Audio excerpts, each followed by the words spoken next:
Olá, amiga! Olá, amigo do Fim de Talk, tudo bem com vocês? Eu sinceramente espero que sim. Sextou!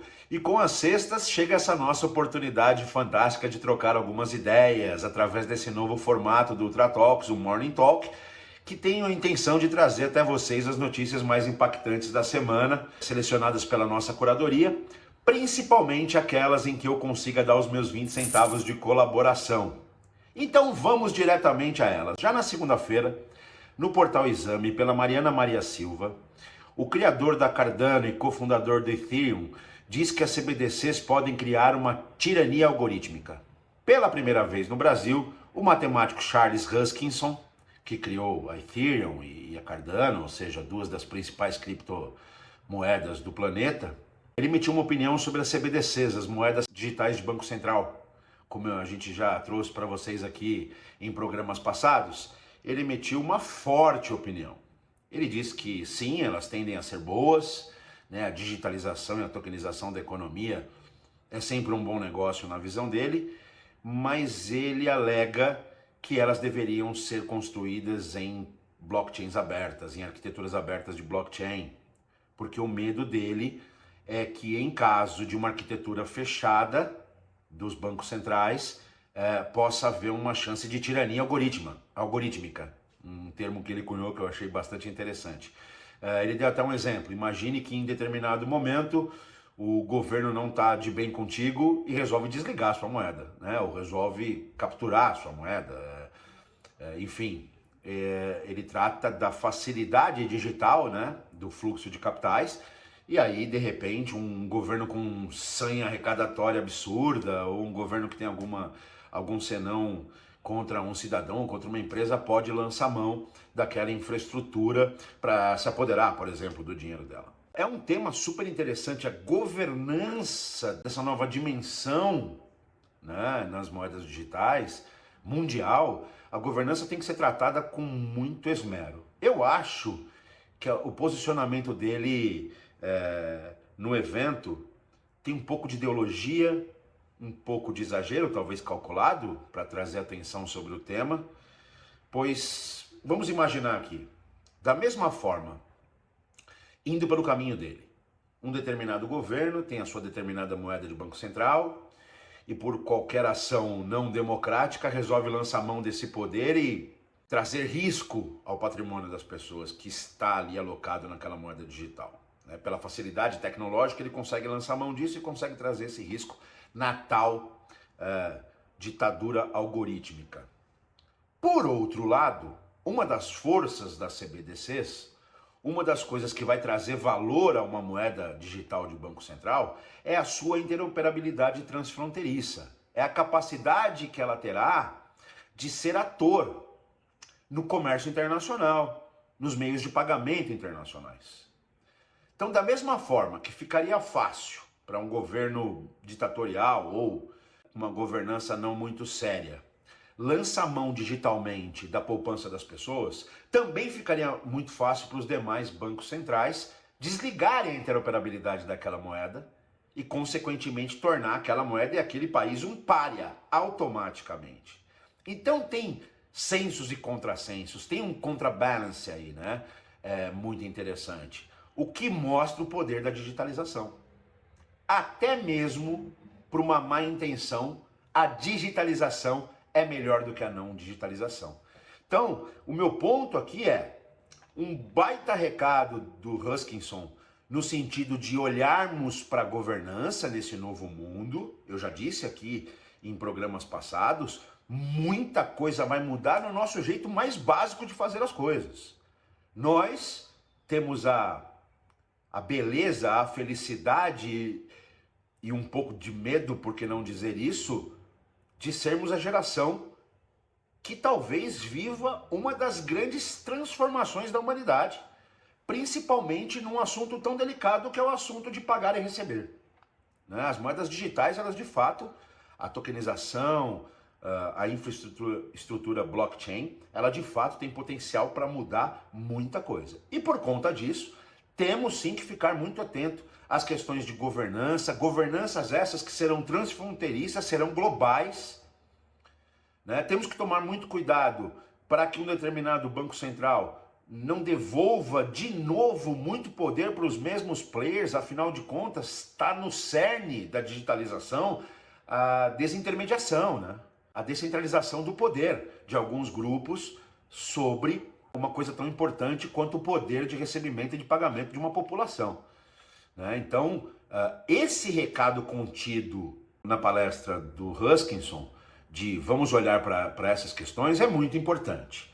O exagero, a meu ver, o exagero um pouco dele, de achar a tirania algorítmica, ela serve para ilustrar a importância de nos preocuparmos com isso. Mas eu acho que a própria estada digital, o próprio cenário digital, o cenário de interoperabilidade, o cenário de interoperabilidade transfronteiriça, que vai trazer poder para essa CBDC, é o que também garante, do outro lado, a manutenção de uma governança bacana.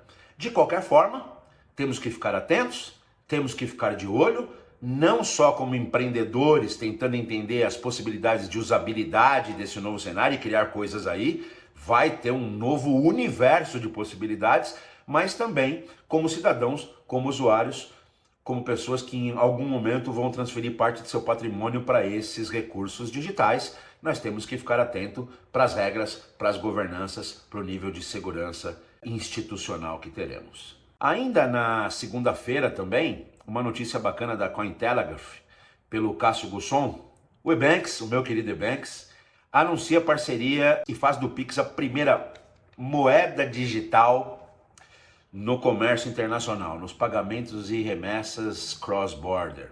O Ebanks, a nossa querida fintech brasileira, presente em mais de 25 países, 29 se eu não me engano, anuncia uma parceria com a X-Transfer, uma outra fintech de origem chinesa, que faz um trabalho muito bacana na nova fronteira de pagamentos, a fronteira B2B. A gente já vem dizendo em vários dos nossos produtos aqui na Ultratalks, inclusive aqui no FindiTalk, a gente vem trazendo essa informação de que o cenário de pagamento B2C tem oportunidade, é gigantesco, é dinâmico, mas que a nova fronteira são os pagamentos B2B. A jornada nos pagamentos entre empresas ainda é muito distante da fluidez que existe no pagamento entre pessoas e empresas, no B2C. Ainda é uma jornada muito difícil e, em alguns casos, a liquidação de uma transação pode demorar até 2 semanas, né? Então, o mercado inteiro, que já percebe um certo estresse no B2C, com movimentos transformacionais muito difíceis a partir de agora, né? O estado da competição está colocado no B2C, obviamente que pode haver crescimento grande por aquisições, por fusões, mas o crescimento orgânico já está muito difícil. Não que a capacidade de criação humana seja limitada, mas pelo menos num horizonte próximo, o que tinha que ser criado está criado, e o que não está criado advém disso que a gente acabou de falar na última notícia, das moedas digitais, das CBDCs, que estão em desenvolvimento e já tem um sem número de players desenvolvendo coisas muito interessantes nesse sentido. No B2B não. No B2B, como se diz na gíria, o mato ainda é alto. Tem tudo por se fazer. E aí o Ebanks, mais uma vez se antecipando, um abraço para o João, para o Wagner e para o Alfonso, um abração para o Edu Abreu, vice-presidente estratégico do Ebanks, que aparece, é mencionado na notícia, vale vocês lerem a notícia. Um abraço por mais essa visão de antecipação, de dar acesso, né? Missão básica do Ebanks, de dar acesso, deu muito acesso ao consumidor final, principalmente os consumidores de países emergentes, países em desenvolvimento, para poder ter um acesso a adquirir produtos e serviços ao redor do mundo por meios de pagamento mais democráticos, mais afeitos às necessidades desse consumidor. Agora olha em primeira mão para esse mercado, numa parceria estratégica muito interessante com a X-Transfer, provendo uma jornada de pagamento entre pequenos importadores e exportadores ao redor do mundo muito mais fluida. Muito mais fluida. Você imagina que um pequeno importador brasileiro, através das plataformas conjuntas de Ebanks e X-Transfer, pode fazer um Pix para pagar a sua importação, pode receber por Pix. Muito legal a notícia em si, Mas mais do que a notícia, é ver uma fintech com o gigantismo do Ebanks, que poderia estar se tranquilizando e não está, porque vive no maravilhoso terreno da insatisfação. Eles nunca estão satisfeitos.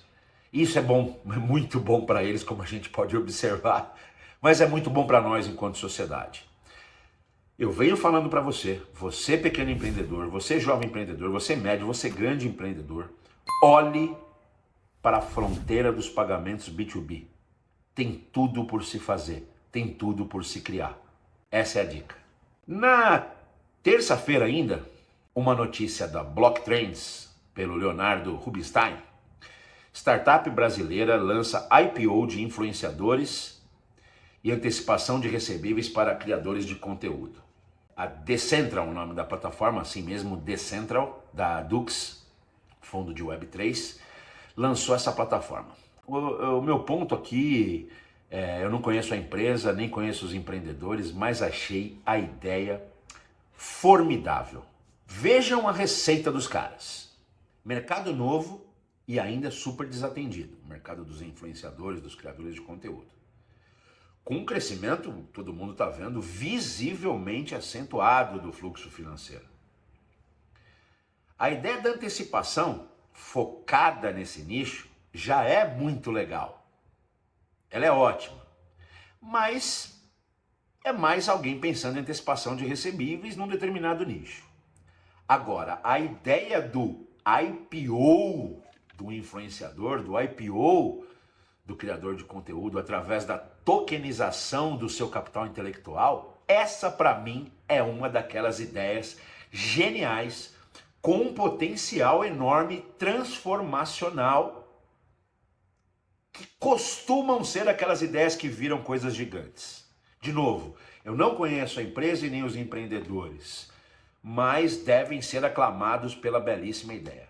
Você imagina um criador de conteúdo que tem uma curva ascendente, ainda que ela seja rápida em algum momento, quando ele hypa, para usar o termo da moda, tem uma curva de crescimento e ele, em determinado momento, tem um descasamento de fluxo de caixa. Ele tem valores a receber ali na frente, mas ele não tem o valor agora e ele precisa investir em tecnologia, ele precisa investir em marketing.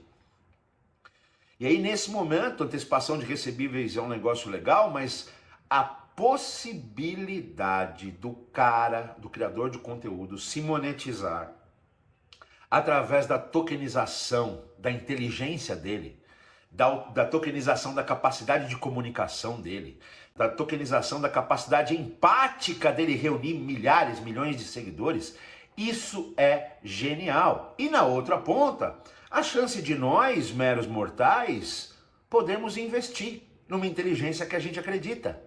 Podemos investir numa pessoa que a gente acredita através de um instrumento de tokenização tão ou mais seguro que uma ação negociada em bolsa. Na minha opinião, mais seguro. Digital, fluente, rápido e seguro. Muito, muito boa essa ideia. A partir de agora, eu, Edu Pires, ficarei de olho nesses caras e procurarei para ver se tem outras ideias. Este é um segmento, a gente está aqui no segmento da comunicação, através do Ultra Talks, do Morning Talks e aqui do Feed Talk, através dessa nossa empreitada. A gente está aqui no mundo das comunicações e a gente vê o quanto é desafiadora a monetização. A gente olha com um carinho enorme, não só pelo interesse pessoal nosso, mas pelo interesse conteudista mesmo. Que ideia bacana, vou ficar de olho. Sugiro que vocês também fiquem de olho, porque é muito bacana você ver alguém olhando para um ecossistema novinho em folha, que está cheio de necessidades, que está cheio de dores específicas e construir um caminho bem bacana nesse sentido. Espero que eles consigam refinar os modelos de risco, para que eles não percam muito dinheiro. Espero que eles consigam refinar os modelos de aquisição de receita, porque a ideia, de novo, eu achei genial. E vocês, entrem em contato com a gente, digam o que vocês acharam. E leiam a matéria, bem legal. Já na quinta-feira, na quinta e na sexta, duas matérias sobre crédito, né? Uma lá do Seu Crédito Digital, da Andresa Araújo, informando que na última reunião do CMN, do Conselho Monetário Nacional, foram propostas novas regras de crédito, principalmente para as fintechs. Muito legais as regras, muito bacanas as regras. Eu sugiro que vocês leiam a matéria lá no Seu Crédito Digital, de quinta-feira. Eu não vou entrar no mérito, no detalhe das regulamentações novas, das mudanças nas regras, mas vale a pena ser lido. E quem não tiver interesse ou quem se sentir com dificuldades de entender, pode entrar em contato com a gente através dos nossos diversos canais, ultratalks.com.br na internet, Ultratalks no Instagram, Ultratalks no YouTube. Entre em contato com a gente e eu posso ilustrar um pouquinho das mudanças. Mas eu não quero tratar das mudanças, eu quero tratar aqui de como a autoridade brasileira, independente das mudanças de governo, tem se mantido fiel a uma agenda positiva, tem se mantido fiel a uma agenda boa, tem se mantido fiel a uma agenda de desenvolvimento. O Conselho Monetário Nacional se reuniu e essas medidas que foram tomadas, elas vão facilitar demais o negócio de crédito, principalmente pelas fintechs que não são ainda economicamente tão poderosas quanto os bancos incumbentes, Elas vão permitir um melhor acesso a capital, um capital mais barato, elas vão permitir um equilíbrio na gestão contábil do balanço, enfim, tem vários aspectos, tem várias regrinhas em vários aspectos que vão permitir muito, ou seja, uma agenda no caminho da democratização do crédito. Como eu disse aqui em programas anteriores, o crédito no Brasil ainda é pífio, 50% do PIB ainda é muito pouco. Qualquer economia valorosa, qualquer economia grande, qualquer economia de país desenvolvido tem no mínimo 150% do PIB em oferta de crédito. A gente tem 50% ainda. Isso porque nos últimos anos cresceu muito, mas ainda muito baixo. Então, medidas como essa do Conselho Monetário Nacional dessa última rodada me alegram demais, porque o governo, a autoridade, está fazendo tudo no arcabouço regulatório para facilitar essa oferta. Agora precisa que as fintechs de crédito olhem para essas mudanças, coloquem a sua inteligência nessas mudanças, percebam qual é a forma mais eficiente ou as formas mais eficientes de explorá-las, para que de fato a gente aumente a oferta de crédito no Brasil. Na sexta, uma outra notícia dá conta de que aumentou em 70% a quantidade de pessoas físicas fundeando os FDICs, os fundos específicos para crédito. Olha que legal, né? Na medida em que o governo começa a atuar e começa a tomar medidas inteligentes para a democratização do crédito, na medida em que o mercado captura essas coisas. Eu não estou falando dessas últimas mudanças. O governo vem fazendo mudanças ao longo dos últimos tempos, permitindo uma democratização no aspecto financeiro. Na medida que o governo faz isso, o arcabouço regulatório melhora pró-business, obviamente o mercado responde, né? Melhorando oferta, engenheirando novos produtos, criando novas linhas, minorando os preços. E aí, o que acontece? Aumenta a condição. Aumentando a condição de crédito no Brasil, a pessoa que não está hoje na ponta tomadora, que graças a Deus e ao seu trabalho está na ponta investidora, começa a ter mais segurança de colocar o seu dinheiro no ciclo de crédito através de um FDIC. Tem outros caminhos, mas a notícia versava sobre o aumento de pessoas investindo em FDICs. Porque é óbvio, o cara começa a olhar inteligência regulatória e segurança regulatória de um lado. O cara começa a olhar inteligência na engenharia de produtos e aumento na oferta. E aí, por fim, ele sabe que em crédito o capital dele tem mais risco, mas consequentemente é remunerado de forma mais agressiva. Ele pega um pedaço de sua estratégia de investimento e vai. Então, é muito bacana ver todos os players, a autarquia, o governo e os players de mercado se irmanando para de fato criar condições para que o nosso crédito cresça. Vamos ficar de olho? Vamos torcer? Como eu disse anteriormente, nenhuma sociedade atinge uma maturidade econômica sem uma oferta de crédito muito, mas muito maior do que essa que temos aqui no Brasil. Gente, essa semana é isso.